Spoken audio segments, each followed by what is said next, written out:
lap, basuh. Apa dia? Yes, pressure first. Pressure.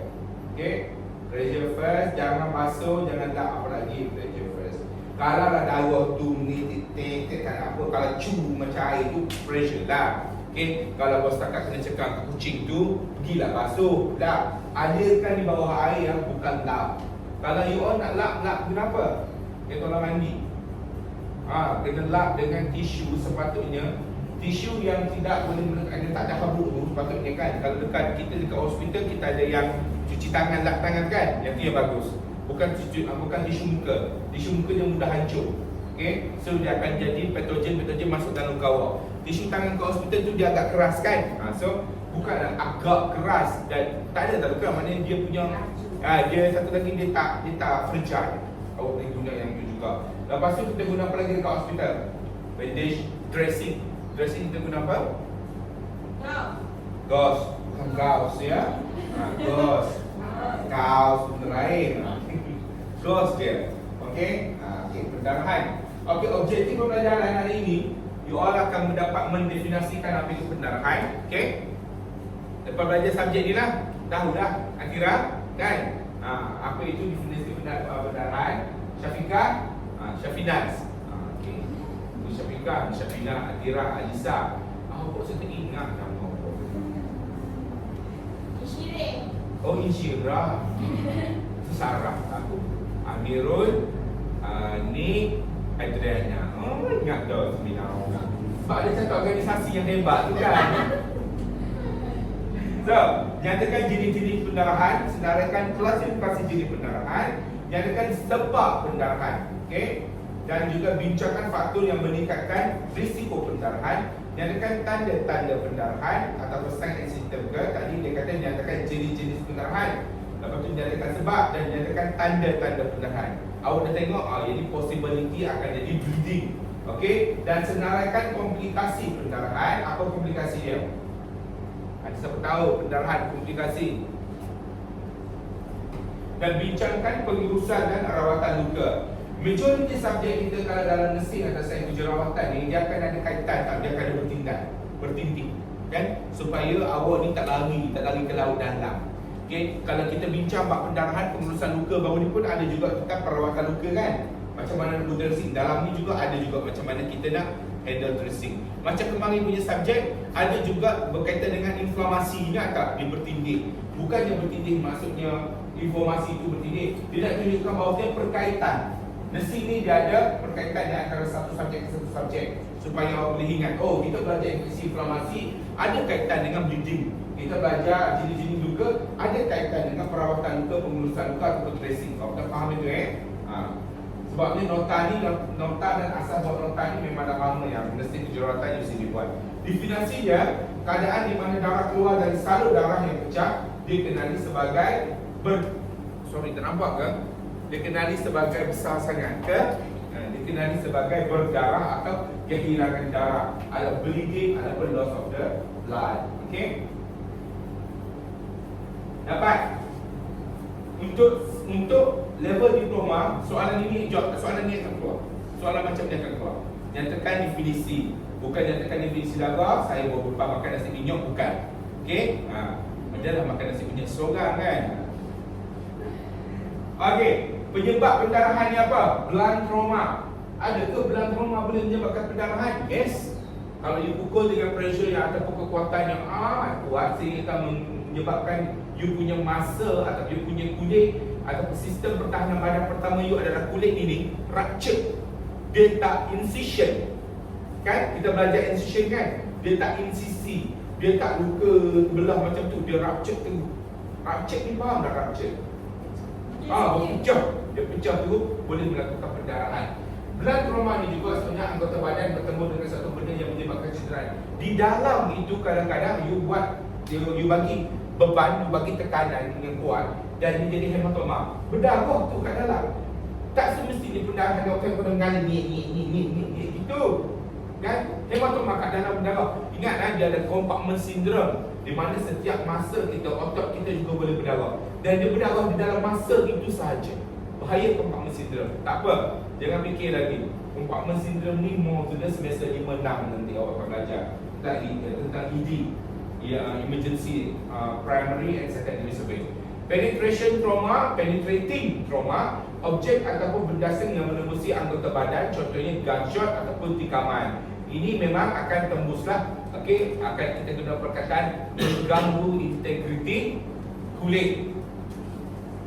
Jenis-jenis pendarahan di luar, external bleeding, external pendarahan di luar, mana kita nampak, okey, dikenali sebagai pendarahan akut di mana pendarahan berlaku secara tiba-tiba. Pendarahan ini biasanya mengalir keluar daripada permukaan tubuh seperti dari luka pembedahan ataupun kecederaan ringan. Kalau luka pembedahan tu kita panggil apa? Clean apa?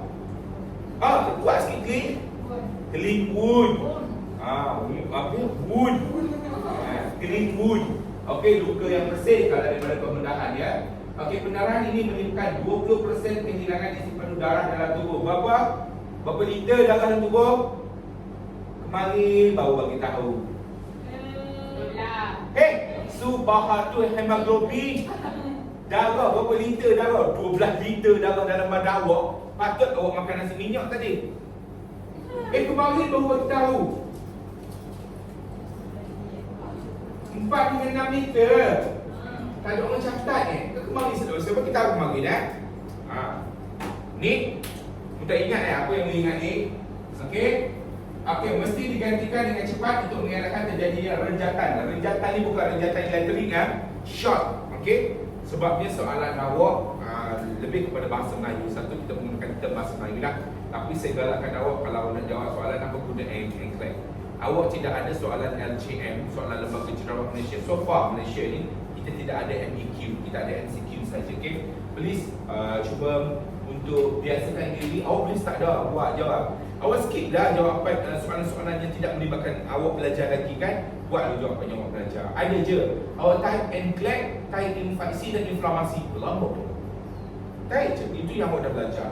Awak akan lebih kepada term perkataan yang sesuai sebenarnya. Renjatan ni kadang-kadang orang renjatan apa cik? Renjatan elektrik pada shock ni pun masuk bukannya kejam gitu. Kan shock ni kadang-kadang badan kita terkejut disebabkan oleh kehilangan volume terlalu banyak. Volume darah kandungan isi padu badan kita hilang terlalu banyak. Dia boleh jadi shock. Shock ni bila berlaku kat semua organ dan semua kapilari darah, semua arteri darah, dia akan constrict tau. Dia akan constrict. Tahu constrict? Mecut. Dia akan constrict untuk dapatkan cecair. Itu shock. Shock ni bahaya. So apabila kita akan jawab apa sebenarnya kalau ED? Kalau ED, pasien datang dengan bleeding keras, doktor akan kata run Hartman. Run Hartman. Apa maksud run Hartman? Hartman berlari. Hartman berlari. Run Hartman. Hartman ni apa? Awak dah baca isotonic semester ni juga isotonic, hypotonic punya solution. Sem 1 solution nombor slide semua bagai tu. Hartman is one part of cecair intravena. Cecair itu sem 2 Hartman tak payah belajar sem 2. Cecair itu memang ada satu tu je. Dia awak belajar nombor slide D5. dah sem 2. Oh sem ni. Sebab je. Jadi ni bukan salah. Pasti. Ke saya lepas ni. Dah tengok. Awak akan belajar mungkin awak dah tengok nombor slide kat wall yang gantung kan. Lepas nombor slide kita warna-warni. Hijau ada, mango ada. Hijau tu adalah Ranger Lactic ataupun Hartman. Hijau tu Hartman. Hartman ni kalau awak gunting Hartman tu tuang dalam bekal, bubuh air batu. Sebiji 100 plus. Cuma tidak ada gas. Saya minum. Saya buat dekat awak. Waktu first dulu. Sebab dia dahaga sangat kan. Berat aku pun cari minum. Bagus, dia bagus untuk gastritis. Siapa ada gastritis minum. Kalau awak masih, kalau saya pergi dekat AD Hospital Still, ada seorang MA dulu saya nak Julie Hendra, MA Cik Julie Hendra, saya datang nak sakit gastritis. Dia tak ada apa pun, dia suruh duduk, dia gunting Hartman tu, dia suruh saya minum. Kalau awak minum Hartman tu saja dia memang payah lah sikit. Tapi kalau bubuh air batu memang ada sebiji macam 100 plus, cuma tak ada gas. Bukan bubuh air batu, kalau bubuh air batu dia macam apa tu. Okey, lepas tu dia ada apa lagi? Nombor slide, Hartman, Ranger Lactic tu. Ranger Lactic dan Hartman sama. Okey, Ranger Lactic, RANGER LACTEC. Rangelet tag dengan Hartman, H-A-R-T-M-E-N, benda sama. H-A-R-T-M-E-N, Hartman. Doktor kata run Hartman maknanya awak kena pasang dua line. Dua line, faham tak? Dua line tu patient run Hartman. Tak payah kira titik, just buka sekali biar mana masuk semua. Run Hartman nak cover blood yang hilang. Tu kena faham. Okey. Kenapa tadi kita bincang nombor slide? Ada berapa lagi Hartman? Pada tengok kalau merah D5. Apa maksud D5? Dextrose ni gula. Dextrose 5 maknanya 5% dextrose. Dalam tu kalau minuman dia kecil, yes, awak akan rasa manis. Bukannya terlalu manis tapi manis. D10 manis lagi pada D5. Selalunya orang mari dengan keadaan hypo. Kena hypo? Benar. Kan? Doktor kata okey run D5. Okey. Semua benda tu ada ni. Isotonic, hypotonic dan juga osmosis punya action. Okey. Apa lagi? Ada pernah tengok D5 half saline. D5 1/2 normal saline pun ada. D5 1/3 saline. D5 1/3 normal saline pun ada. Banyak. Okey. Lepas kita lihat, kita tengok, observe dan tengok. Jenis-jenis pendarahan pula yang tadi luar, ni dalam. Okey, pendarahan dalaman kita kena bidik. Pendarahan dalaman merupakan satu keadaan serius yang disebabkan oleh trauma yang boleh berlaku dalam masa beberapa jam ataupun hari. Okey, like peptic ulcer. Peptic ulcer ni bukan berlaku hari ini dan berdarah hari ini. Peptic ulcer ni sebenarnya berlaku apabila you all punya pemakanan tidak seimbang. Okey, selalu makan makanan yang beresid. Makanan apa beresid? Bau makan beresid gitulah kan.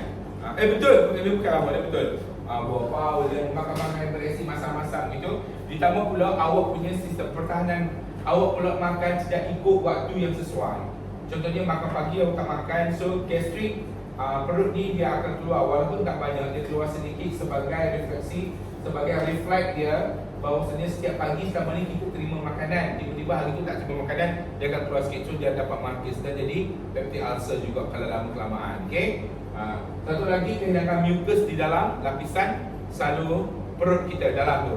Okey, jadi menyebabkan peptic ulcer. Yang bahayanya kalau internal bleeding ni, siapa boleh beritahu apa bahayanya kalau internal bleeding ni? Yes, that is the worst thing. You dapat detect dan saat-saat akhir dah. Susah nak detect. Tak tahu kat mana bleeding sebab tak nampak. Peptic ulcer dia boleh berlaku banyak tempat, bawah, atas, semua tempat dia boleh berlaku. Kan?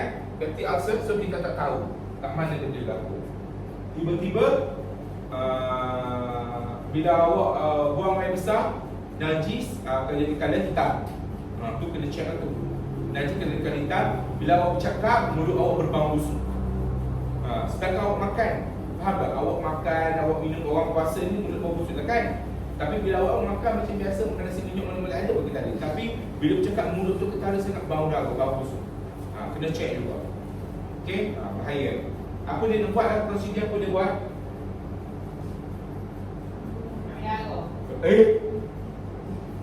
Ambil darah tu untuk yang tu normal lah, tapi dia tak boleh detect immediately. Kalau dia pop, macam apa tu?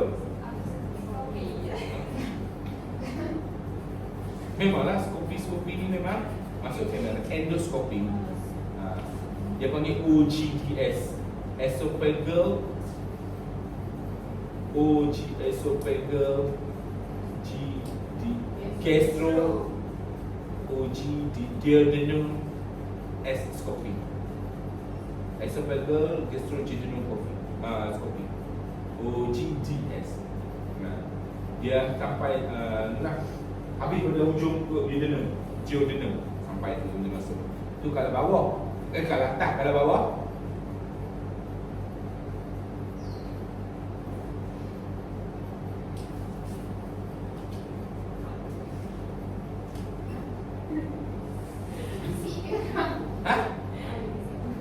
tak faham, tak tahu sini nampak.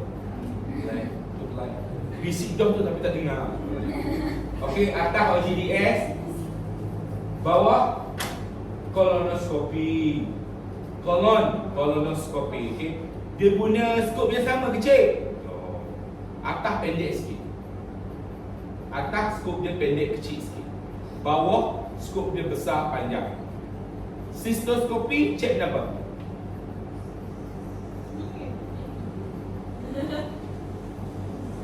Melalui gundi kencing.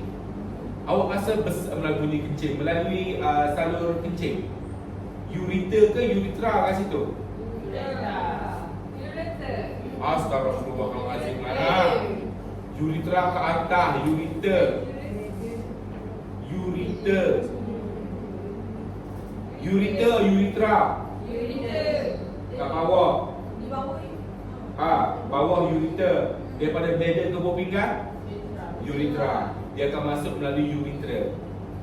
Ureter tu kecil, halus je.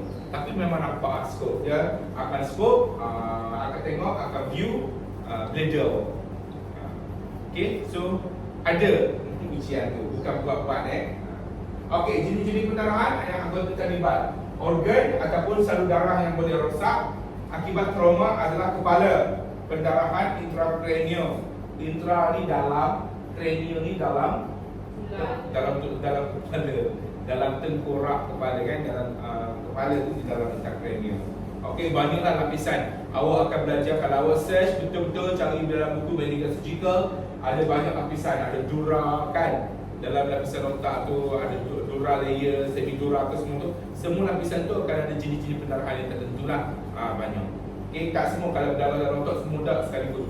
Kadang-kadang dia ada lapisan-lapisan tertentu saja berdarah pun boleh dikirakan juga. Paru-paru, hematorax, jantung, hemoperikardium dan juga cardiac tamponade, salur darah, aorta. Aorta kat mana?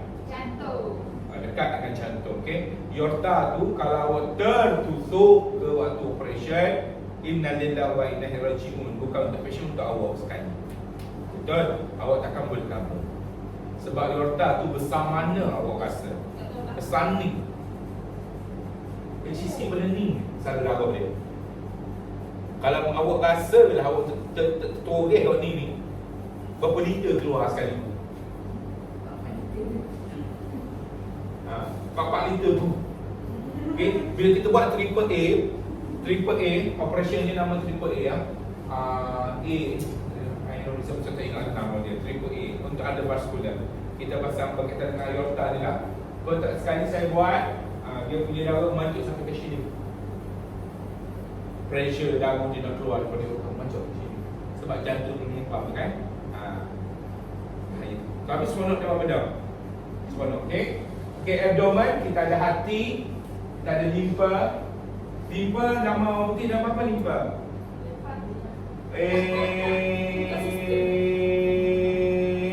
Itu limpa sistem. Limpa, spleen. Sebab tu memang kena belajar lah bahasa. Bukan kena belajar, apa yang awak belajar. Sebabnya kita, you all punya sistem pembelajaran sini adalah bahasa Melayu kan. Tapi supaya awak tak keliru, nanti bila masuk kerja nanti supaya aku dedakkan benda. Saya pun belajar bahasa Melayu juga dulu. Start belajar tahun 2005 tu memang bahasa Melayu pun tak ada juga bahasa Inggeris. Tapi selalu pengajar kita akan inform menggunakan bahasa Inggeris lah. Biasakan dengan term-term liver, spleen, gester, kidney, okay, and then bladder yang mengalami laserasi atau pecah. Laserasi ni adalah laceration, okay. Nak tahu macam mana laceration? Turun bawah kita jalan raya tu, kita ingin sekali. Okey, Amiru buat kening, rak kali kat dahi tengok ada laceration ke tidak. Tengoklah kan. Betul dapat rasalah pedih ke tidak. Okey, jenis-jenis pendarahan melalui salur darah itu berlaku melalui 3 salur utama. First, salur arteri. Darah keluar secara memancut mengikut jimpak jantung dan berwarna merah terang. Of course, kan, you all belajar anatomi and fisiologi. Kan? Darah ini daripada arteri ini daripada jantung terus ke arteri, jantung terus ke organ, jantung terus ke sel. Kalau vena, sel ke jantung. Easy. Okay. Kalau arteri, jantung ke sel. Kalau vena, sel ke jantung. Okay, sel ke jantung dia tak laju. Tapi kalau jantung ke sel dia ikut betul. Kalau kalau kita panggil apa, degupan jantung tu depan, darah pun akan pergi ke sebab tu laju. Kalau kena arteri, selalunya kalau bleeding kena arteri, memang awak kena pressure betul-betul. Okey. Salur vena darah mengalir perlahan dan berwarna merah gelap. Kapilari darah mengalir secara meleleh. Kapilari ni kat mana? Yang kecil. Memang yang kecil kapilari. Dekat ni. Bukan kira jari, bahagian kulit. Okey. Kulit-kulit ni adalah kapilari yang kecil. Bila awak gigit kulit akan ada darah sikit kan? Keluar sikit kan? Masuk dalam lagi, cuba gigitlah malam ni ya. Cuba. Awak dah. Why? Oh, dapat tengok. Gigit sikit bahagian kulit, nampak keluar sikit kan? Lepas tu bila gigit sikit dalam, nampak banyak sikit. Lepas tu bila awak tengok kat dalam tu ada satu darah kalau biru satu, ada kalau merah terang. Gigit kalau biru tu keluar. Kalau gigit kalau merah tu mancung. Dia reality. Sebab tu kalau dalam Dewan Bedah, saya seronok tengok dia ni bila doktor start nak gigit kan. Kita dapat tengok, seronok dia. Seronok tengok. So, izinkan kat Dewan Bedah insya-Allah. Okey, mengikut masa primary dan juga secondary. Primary berdarah dalam masa pembedahan ataupun kecederaan. Secondary berdarah selepas 7 hingga 14 hari pembedahan ataupun kecederaan selepas 24 jam. Maknanya primary ni berlaku je kecederaan, berlaku je kita panggil apa? Luka, kecederaan tu, wujudnya luka, berdarah tu. Kita ada primary bleeding. Okey, bila you dah packing, pressure elok-elok, pergi dekat ward, and then buat dressing elok-elok, tiba-tiba mungkin masuk Dewan Bedah. Okey, lepas keluar pada Dewan Bedah, bleeding. Itu secondary. Okey, maknanya doktor dah tengok tapi mungkin tak secure, tak abang tu terlepas pandang lah.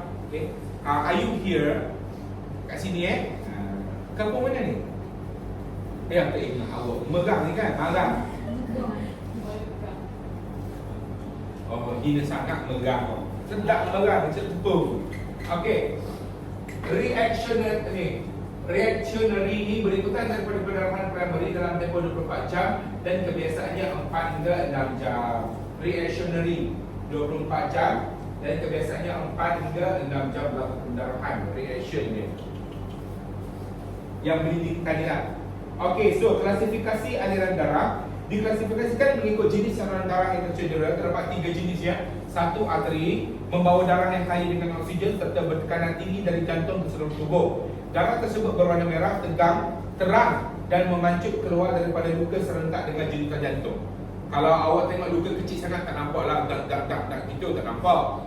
Tak nampak tak nampak, dia memang dia putih gitu memang. Tapi kalau awak contohnya awak buat appendix ataupun laparotomi, waktu awak kerat tu, arteri tu memang kita dapat nampak. Awak tunggu kejap je, dapat tengok darah tu dia macam ada rhythm. Dia mengalir ada rhythm. Cepat tu. Waktu cepat tu adalah waktu jantung tengah mengepam. Dapat tengoklah, memang dapat tengok real, cantik. Cantik kan. Dan yang kedua, vena, membawa darah bertekanan rendah yang memiliki kandungan oksigennya rendah dari sebab apa oksigennya rendah? Sebab dia dah bagi oksigen kepada sel, kan? Lepas dia kembali semula kepada jantung, kan? Oksigennya rendah dari seluruh badan kembali ke jantung. Ia berwarna merah gelap. Okey, kapilari merupakan saluran darah kecil yang menyambung arteri dan vena. Yes, yang menyambung arteri dan vena. Yang pakai hitam. Okey, mana whiteboard ni? Tak ada warna merah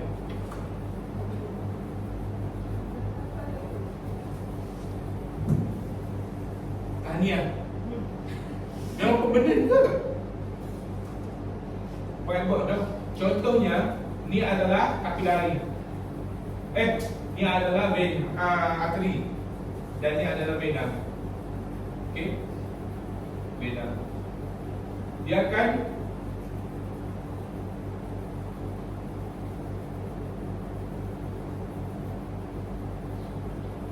nampak tak? Nampak? Okey. Vena ni ataupun dia boleh sambung kat mana-mana je. Dia akan ada sambungan. Darah daripada arteri dia akan masuk ke dalam sel. Lepas tu daripada sel ni dia keluar balik, dia akan pergi ke vena. Dia begitu. Kalau awak tengok anatomi fisiologi dalam buku, darah tu kan, cabang darah tu kan banyak. Dia begitu. Dia akan masuk balik. Dia akan ada sambungan.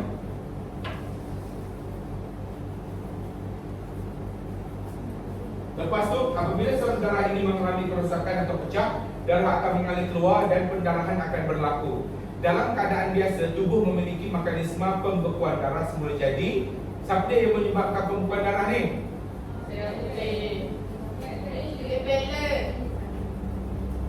Sel darah putih ya. Sel darah putih tu askar, polis ya. Siapa lagi polis dalam badan? Momentum. Momentum. Ingat tak momentum? Search dah momentum lagu mana? Nampak kan? Dia ada salur darah banyak, tu dia ada lemot-lemot. Dia begitu momentum. Okey. So salur darah semula jadi ini akan mencegah darah dari terus mengalir. Okey, kita ada fibrinogen, fibrin, you kena ingat dah tu.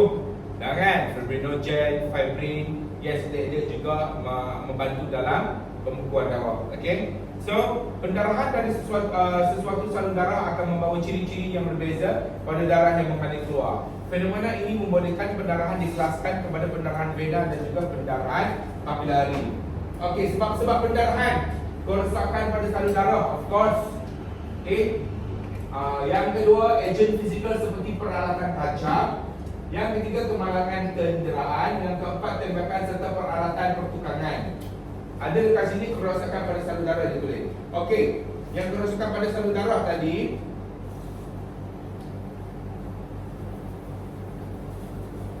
kita tengok kerosakan pada salur. Ada tak dekat sini ejen fizikal? Okey.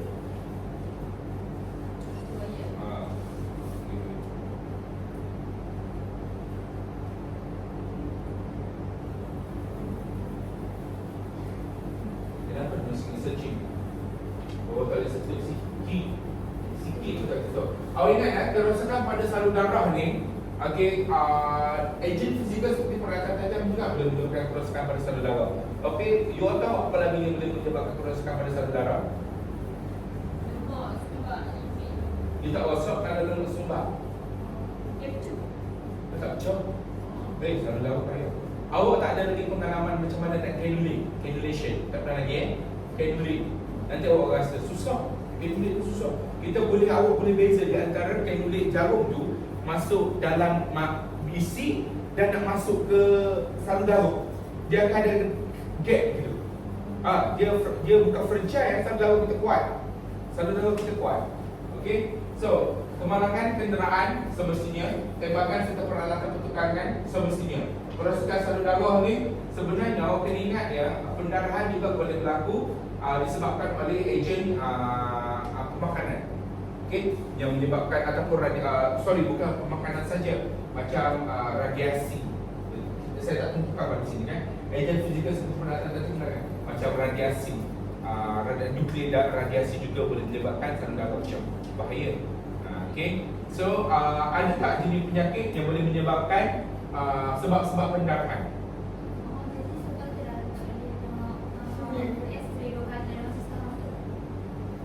Itu bukan saja untuk elak pendarahan, itu untuk elak daripada mutasi sel. Awak faham mutasi sel? Awak faham mutasi? Siapa tengok cerita X-Men? Mutan tu maksudnya apa mutan? Mutasi ya. Okey, mutasi sel tu, sel normal awak boleh jadi sel yang lain. Bila ada mutasi sel, awak akan dapat benign ataupun malignant. Tahu tak benign? Tahu kan malignant? Cancer. Apa tu benign? Malignant? Cancer, betul lah. Malignant tu cancer, okey. So, sebab tu dia bukan tak boleh ambil X-ray 2 kali. Kita tak digalakkan.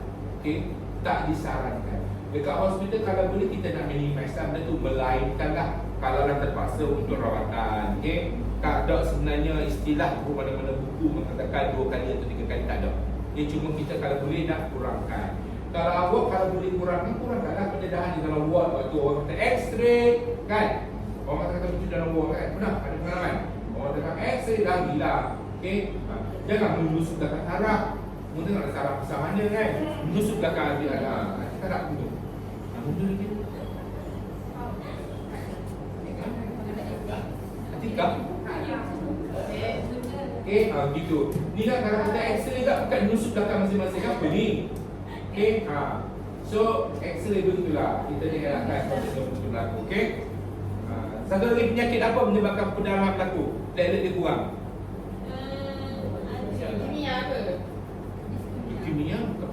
sayang, leukemia, sel darah merah mati sebab diserang oleh sel darah putih sendiri. Itu disebabkan oleh apa tu? Mutasi tu. Sel darah putih mutasi, sebabnya kanser ni tidak ada nama tau, tidak ada. Nak buat macam mana? Kanser ni tidak ada satu benda yang orang kata, oh X, kuman X yang menyebabkan kanser, tak ada.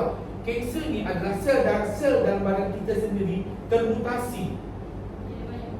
Mutasi ni mungkin disebabkan oleh sebab tu oksidan. Pernah dengar tak antioksidan?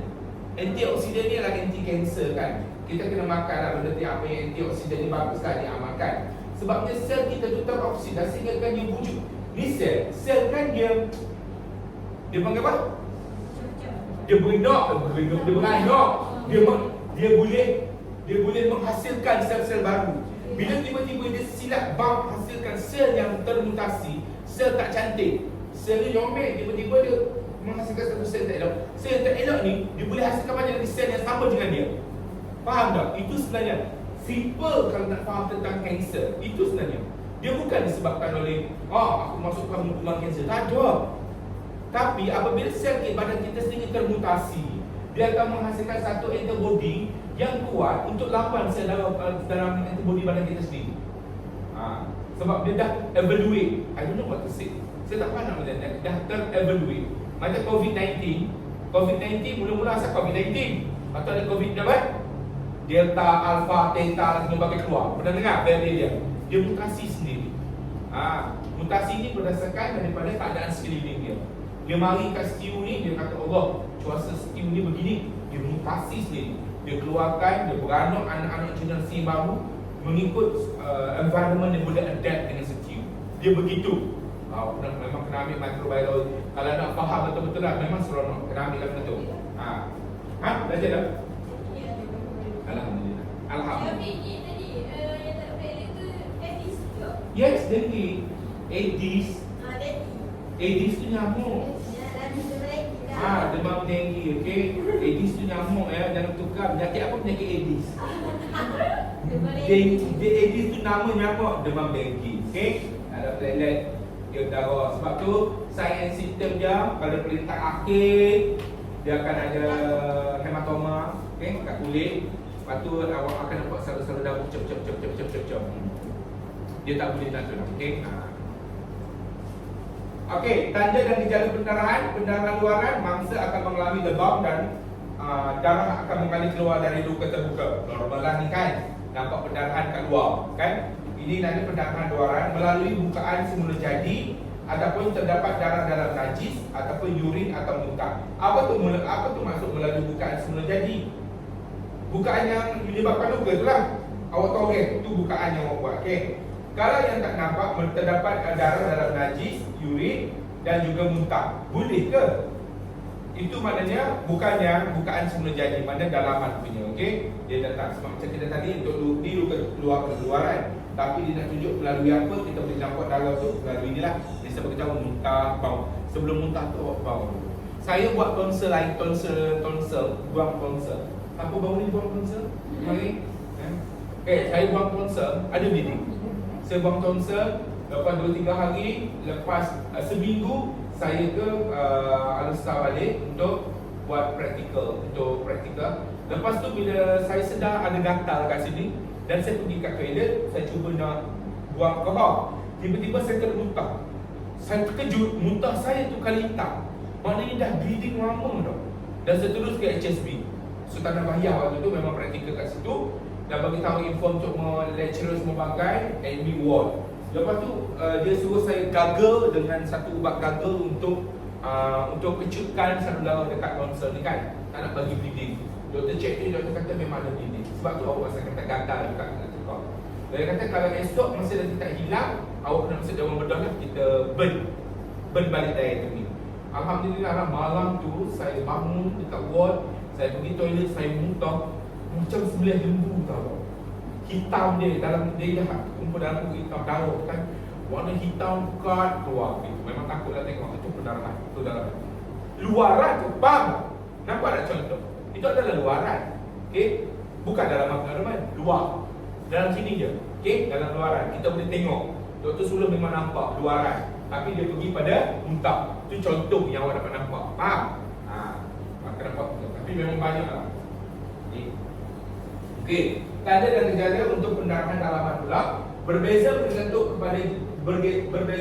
kepada jenis trauma dan anggota yang terlibat. Sakit di bahagian abdomen atau bengkak, dizziness, apa dia dizziness? Lawyer. Hoi, dizziness pening. Apa pula lawyer? Lawyer itu pengandung. Dizziness, sakit kepala atau pingsan, kebiruan atau lebam di bahagian kulit. Okey, ni dia panggil ecchymosis pun boleh, hematoma pun boleh, bruises pun boleh. Okey. Akibat pendarahan di bawah kulit dan tisu lembut, bengkak, tegang, sakit di bahagian anggota yang terlibat, contohnya patah tulang femur. Mana tulang femur?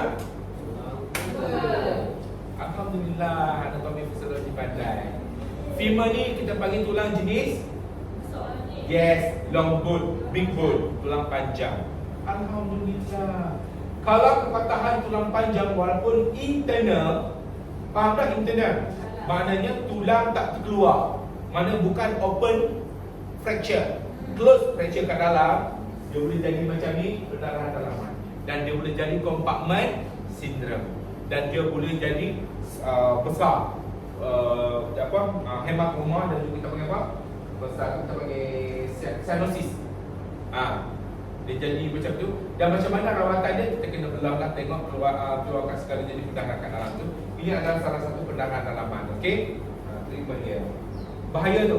Tulang besar, long bone, kat mana lagi long bone? Apa dia? Oi, tangan. Yes, humerus. Humerus, radius ulna. Radius ulna. Ulna kecil, radius tu kira kuat besar. Okey, humerus. Femur, tibia, fibula. Tibia besar, fibula kecil. Tibia pun kalau patah sama juga. Okey? Dia akan bleeding macam tu. Anatomi kena ingat ya, wajib dah ingat satu. Okey, renjatan hypovolemic. Hypo ni apa? Kurang. Volemic tu volume. Okey? Kulit menjadi pucat, bibir dan jari menjadi kebiruan, kulit menjadi dingin dan lembab. Tekanan darah rendah yang disertai dengan denyutan jantung cepat. Yes. Ini selalunya berlaku. Senang je kalau awak tengok patient tu pile ataupun kita panggil pile ni kita panggil pucat. And then awak tengok pucat, dia macam lemah. Tengok BP, BP low. Heart rate dia 100 lebih. Serious, prepare patient for intubate. Tahu intubate? Intubation. Prepare patient for intubation. Dia memang hypovolemic shock. Kenapa lepas tu patient dalam masa tempoh 5 minit, patient memang tak akan sedap. So ini adalah sign and symptom hypovolemic ataupun shock hypovolemic. Itu bahaya. Sebab tu doktor kata run Hartman. Okey, tak ada run define. Run Hartman selalunya, Ranger Lactate ataupun Hartman tak selalunya untuk trauma ataupun hypovolemic. Kecuali lah kalau terlalu hypo disebabkan oleh diabetic mellitus. Okey, kecil manis baru run define. Tukur run define tak semua sebab awak kalau masuk banyak define tu awak terlalu run ni, apa akan berlaku pada diabetic mellitus punya patient? Apa naik? Gula dalam darah akan naik. Tu sebab tu kita pantau betul-betul. Okey? Selalunya memang untuk trauma patient lah. Okey. Anemia, weakness, chronic fatigue, confused, low grade fever, bleeding, bruising. Ini semua tanda sign and symptom untuk pendarahan. Okey? Anemia. Nampak tak? Tak nampak kan?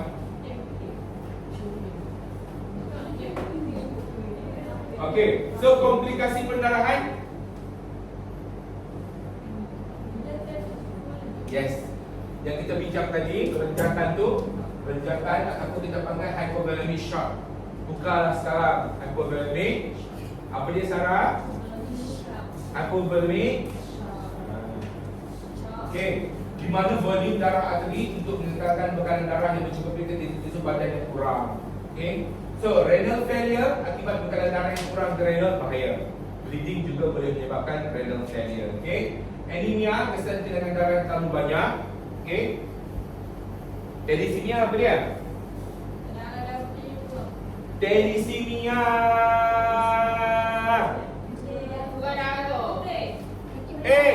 Tu leukemia. Penyakit pada darah merah. Sebab apa? Saya darah merah sebab apa? Banyak. Subah